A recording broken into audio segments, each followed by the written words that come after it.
JK ವಿನ್ಯಾಸ ಯೋಗ ಕೇಂದ್ರ ಹಾಗೆ ಶ್ರೀಕೃಷ್ಣ ಯೋಗ ವತಿಯಿಂದ ವಿಶ್ವ ಯೋಗ ದಿನಾಚರಣೆಯ ಅಂಗವಾಗಿ ರಾಜ್ಯಮಟ್ಟದ ಯೋಗ ಸ್ಪರ್ಧೆ ಹಾಗೆ ಸನ್ಮಾನ ಕಾರ್ಯಕ್ರಮವನ್ನು ಮೈಸೂರಿನಲ್ಲಿ ಆಯೋಜಿಸಲಾಗಿತ್ತು. ಕಾರ್ಯಕ್ರಮದಲ್ಲಿ ವಿವಿಧ ಜಿಲ್ಲೆಗಳಿಂದ ಆಗಮಿಸಿದ ಯೋಗಪಟುಗಳು ಭಾಗವಹಿಸಿ ತಮ್ಮ ಪ್ರತಿಭೆಯನ್ನು ಪ್ರದರ್ಶಿಸಿದರು. ಇದೇ ವೇಳೆ ಯೋಗ ಕ್ಷೇತ್ರದಲ್ಲಿ ವಿಶೇಷ ಸಾಧನೆಯನ್ನ ಮಾಡಿರುವ ಹಿರಿಯ ಹಾಗೆ ಪ್ರಶಸ್ತಿ ಪುರಸ್ಕೃತ ಯೋಗಪಟುಗಳನ್ನು ಸನ್ಮಾನಿಸಿ ಅಭಿನಂದಿಸಲಾಗಿದೆ.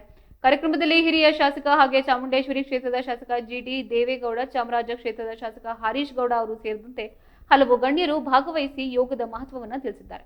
ಯೋಗವು ಆರೋಗ್ಯಕರ ಜೀವನಕ್ಕೆ ಉತ್ತಮ ಮಾರ್ಗವಾಗಿದ್ದು ಪ್ರತಿಯೊಬ್ಬರು ತಮ್ಮ ದೈನಂದಿನ ಜೀವನದಲ್ಲಿ ಯೋಗಾಭ್ಯಾಸವನ್ನು ಅಳವಡಿಸಿಕೊಳ್ಳಬೇಕು ಎಂದು ಕರೆಯನ್ನು ಕೂಡ ನೀಡಿದ್ದಾರೆ.